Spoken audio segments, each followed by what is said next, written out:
I'm Heidi Jo Castro with your YNN Minute. In West, emergency crews are still searching through debris for survivors. The West fertilizer plant explosion rocked a 5-block radius last night. At least 5 people are dead, more than 160 injured. Eyewitnesses and first responders describe the scene as resembling a war zone. More than 75 homes damaged in that blast, and now their owners are in shock. Some homes simply caved in from the explosion. Others in the same area remain unharmed. The Red Cross is there helping. Public officials say monetary donations are what's most needed. Some top Texas officials are making sure price gouging doesn't happen after the disaster in West. Attorney General Greg Abbott says anyone caught trying to profit from the explosion will be prosecuted. And the red-headed stranger's throwing his support behind the people of West with a benefit concert.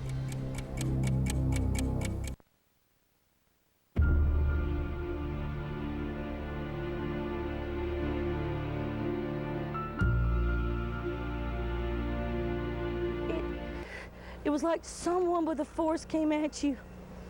It picked you up, and then you're up there, and then all of a sudden, like, ba-boom, and it dropped you, and then the smell came over me. Those memories still very fresh as we begin our special coverage of the disaster in West Texas. I'm Heidi Jo Castro. Information is still slow coming in the aftermath of last night's explosion at the fertilizer plant in West. But here is what we know right now. The Texas Forest Service says search and rescue crews have combed through 80% of the damage, which covers a 5-block radius. But crews have yet to enter what's called the blast zone, and it could take some time before rescuers or recovery workers can get in there. There have been at least 5 fatalities. One of the dead was a fire captain from Dallas. That's been confirmed by his co-workers.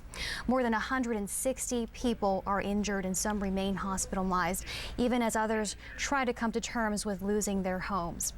Early estimates of lost houses number close to 75, and a 50-unit apartment complex now looks, in the words of one official, like a bombing target in Baghdad. It's no wonder some people close to the blast are counting themselves lucky tonight to be alive.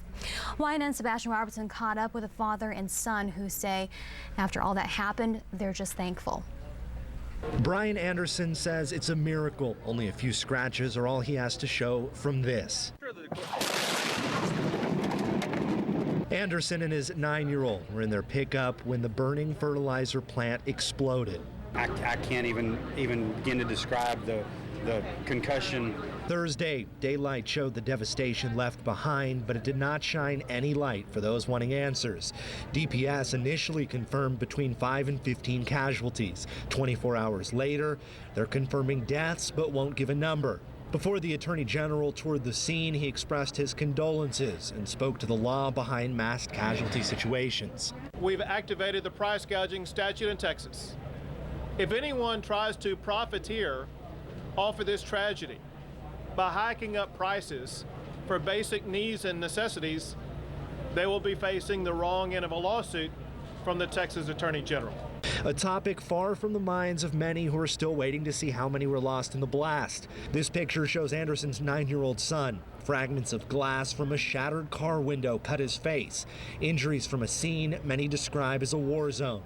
This is my hometown, and stuff like this doesn't happen in West Texas. ATF investigators are keeping the scene locked down, saying ammonium nitrate in the air makes it unsafe. This is block after block after block with different kinds of damage, and each one's a little bit different.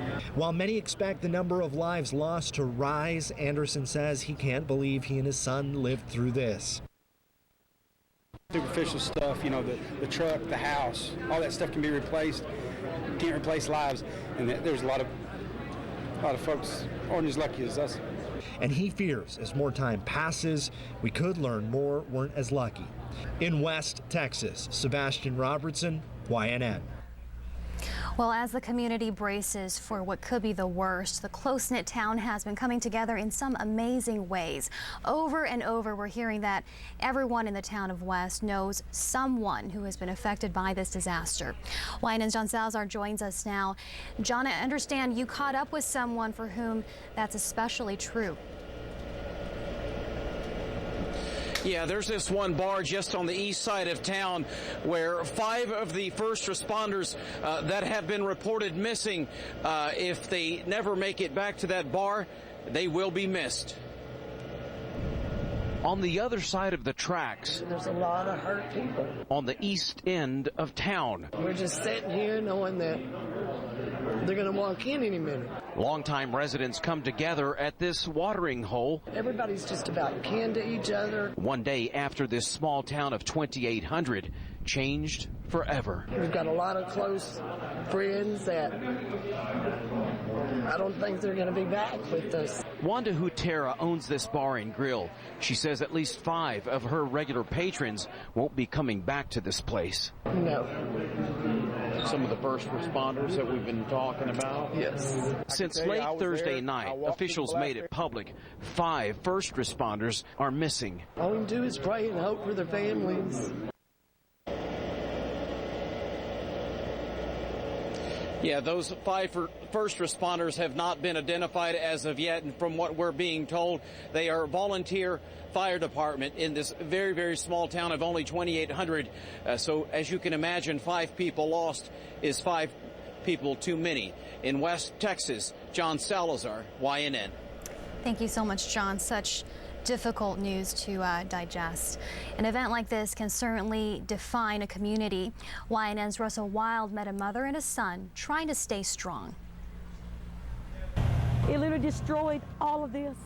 Wednesday, everything that Carol Ann Kosian has was upended. It was like someone with a force came at you. It picked you up, and then you're up there, and then all of a sudden, ba-boom, and it dropped you. I was standing right here. It's not even a home no more. I don't know what to do. Before we saw the black smoke, Carol Ann's son Zachary had seen the fire and went to get a closer look. He caught this on his iPhone. oh! It threw me back about 5 feet. I just wanted to get out of there because, I mean, if we stayed, we would have died. I thought he had died. I didn't know what to do. And all of a sudden, here comes Zachary. He's coming around. Zachary and everyone else in this house are now listed among the scores of people injured when the fertilizer plant across the field changed the city of West forever. I don't know where nothing is. In West, Russell Wild, YNN. As the destruction in West becomes ever more clear, surrounding communities are sending in their resources. Still to come, how volunteers are trying to get to the town and get it back on its feet. Stay with us.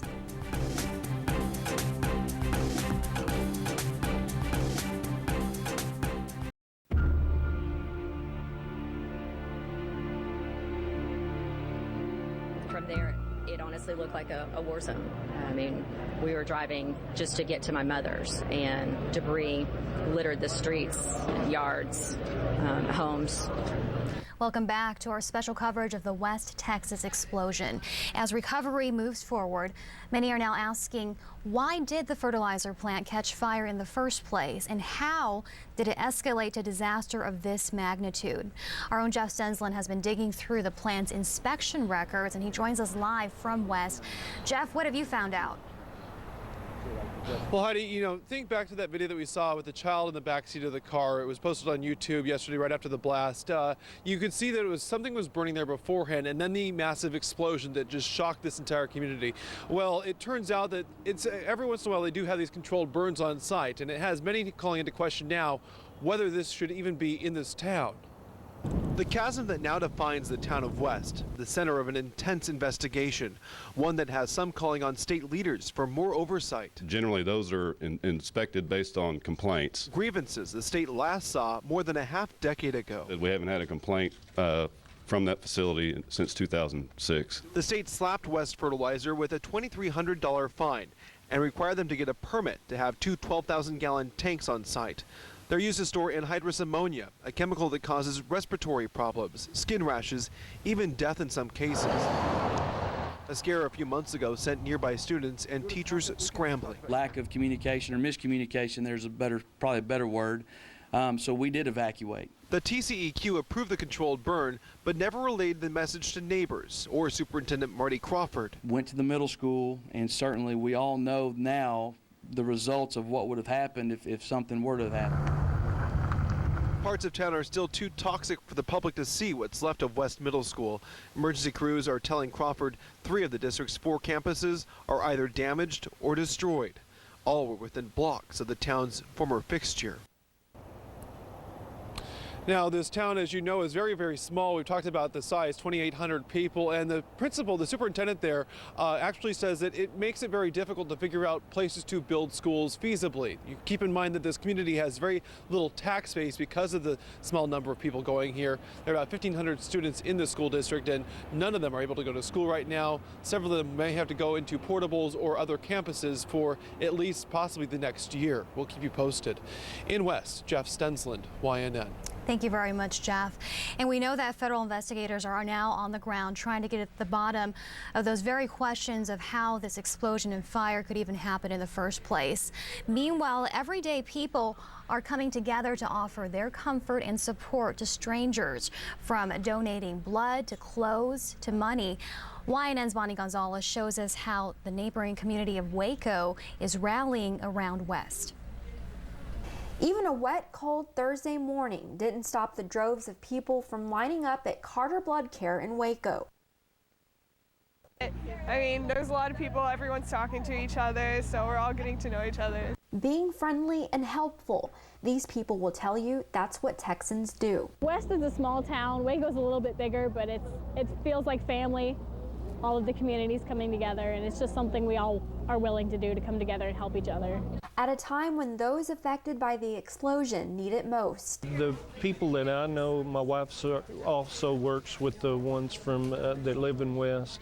They lost everything. Staff Sergeant Vernon Harrison not only gave blood, but a message of hope. We're here for you. Man, hearts go out to you, and we'll continue to pray, and if you need something, just ask. All around town, the support was evident. Numerous donation sites were set up, including this one at the Extraco Event Center. Dozens of volunteers are sorting through donations. They've collected everything from toys to books, towels, food, and the list goes on. And the donations kept coming. With all the stuff that's been going on recently in Boston and not feeling like you can help, and then there's something so local that's tragic also, you can do something about it. Because this isn't a community to just sit back and watch. The help will continue. It won't stop today or next week. It'll keep going. In Waco, Bonnie Gonzalez, YNN. And you can give your help as well as a blood donor. Waco's Extraco Event Center will be holding a blood drive Friday afternoon. That'll be in the exhibit hall from 1 to 6. And if you're further south, the Blood and Tissue Center of Central Texas has 3 locations in and around Austin. We'll have those addresses on our website. Also, there are many other ways to help the town of West. All those resources and contacts are at YNN.com. Amid stories of community unity, there has also been one report of looting. Waco police say there was one isolated incident in a neighborhood near the fertilizer plant. Sergeant Patrick Swanton telling reporters that a looter was seen running from a damaged home. He did want to reassure residents, however, that the area is now secure.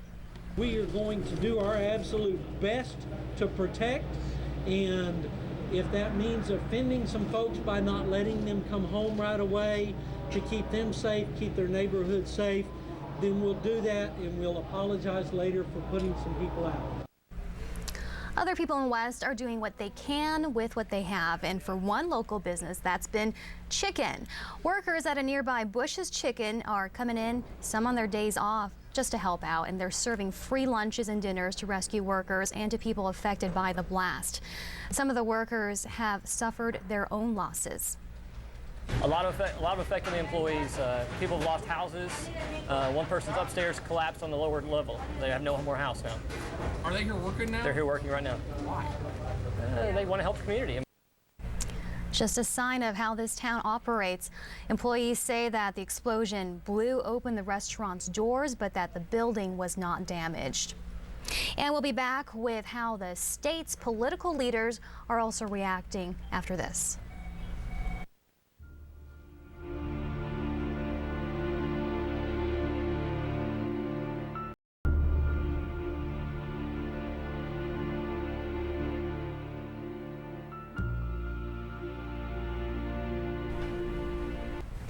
this tragedy? Well, we were about to hear Governor Rick Perry there. He was saying some of his condolences for West and also his declaration of making McLennan County a disaster area. This as first responders continue to dig through the rubble in search of victims. As YNN's Leanne Wallace explains, the governor is pledging the state will do what it can to help. It was an explosion that rocked a small Texas town, but the aftershock is being felt across the nation. President Obama called, and we greatly appreciate his call and his gracious offer of support.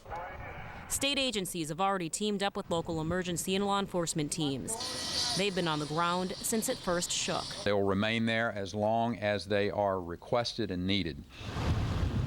For small towns like West, the need for help is great. Incidents like this tend to overwhelm local governments pretty quickly. And the state has pledged to respond accordingly. But the legislature will be absolutely supportive to do everything we can to help provide the resources and help the citizens of this tragedy move forward. And for anyone who lives in a small town, they know that this tragedy has most likely hit every family. It's touched practically everyone in that town. Moving forward takes place as a community. In North Austin, it's a painful time for the people in West, and our prayers go out to them. Leanne Wallace, YNN. And as you just heard Leanne say, Governor Perry has requested a federal emergency declaration.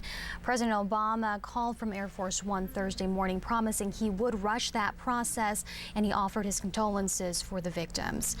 Meanwhile, Texas Attorney General Greg Abbott spent part of today touring the damage by air and by land. He says seeing the devastation was very disturbing, from fused railroad tracks to an apartment complex that now resembles, in his words, a bombing in Baghdad. And so the devastation is immense.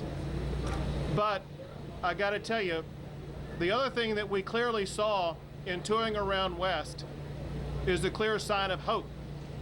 You can see hope in the eyes of the rescue workers. I had the chance to visit with those who are going piece by piece, literally inch by inch, inspecting the work site. Abbott has been posting pictures of the damage to his Twitter page. He says he's amazed by the work first responders have done. Still to come this evening, support pouring into West from many corners. The Churches of Christ Disaster Relief nearly filled a small church with donated clothes, food, and baby supplies. Up next, how these volunteers are helping their neighbors take the first steps to recovery.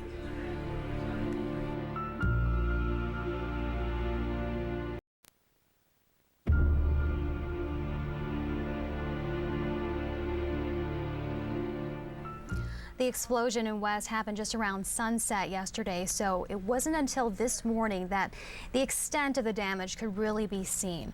One church spent the day trying to shine a light on those who lost everything in the explosion. YNN's Rex Castillo shows us the tremendous response. Space at West Church of Christ is quickly running out. A collection like this usually takes weeks, maybe even months to build. But this time is different. Well, this is less than 24 hours after the explosion. Nationwide support has started to roll into the small town of West. Tomorrow we'll bring a truck in from Nashville, Tennessee from Churches of Christ Disaster Relief. The only problem this church has now is finding a place to put it all. We're going to have to start using some of the churches in Waco because the church here obviously has limited storage space. It was a great sight for 20-year-old Christopher Lash, who walked into the church wearing everything he had left after the explosion. Everything that I put in the apartment is more than likely destroyed. And he was just overwhelmed by all the support for his small town. I came in here really just expecting to pick up a jacket, and I was able to get everything I needed, from toilet paper to, soap and toothbrushes. For Ken, it restores your faith in human nature. This is a way to shine some light and help his community overcome its darkest day. In West, Rex Castillo, YNN. The Church of Christ will continue accepting donations of clothing, water, and food. Meanwhile, a prayer service is scheduled at St. Mary Church of the Assumption for tomorrow night. Bishop Joe Vasquez will be in attendance there. That starts at 6. And as we are learning that the red-headed stranger is no stranger to the area around West, the town is just 5 miles from Willie Nelson's birthplace of Abbott. Well, we caught up with Willie tonight to hear his thoughts. It's our old stomping grounds. The old stomping grounds is now leveled. Got stomped. Yeah, and it's a horrible thing. And our thoughts and prayers are with those folks down there going through it all. That's Willie Nelson speaking to YNN from Nashville. And we've learned that he is turning his show at the Backyard in Austin now into a benefit for the West Fire Department. The show features his family, Lucas Nelson, and the Promise of the Real, the Paula Nelson Band, and Folk Yuki. The Willie Nelson and Family Show and West Texas Benefit Concert is happening 2 Saturdays from now on April 28th at the Backyard. Doors open at 5 in the evening and the show starts an hour later. There is so much involved in this unfolding story of West Texas, from the amazing visuals directly after the explosion to what assuredly will become months of cleanup efforts in this small town. On our website, YNN.com, we have an ongoing chronicle of the past 2 days, from a list of how you can help out to photos from the air and ground and links to our up-to-the-minute Facebook and Twitter feeds. We'll have lots more coverage in the days to come. Thank you for watching. Your weather on the 8s is up next.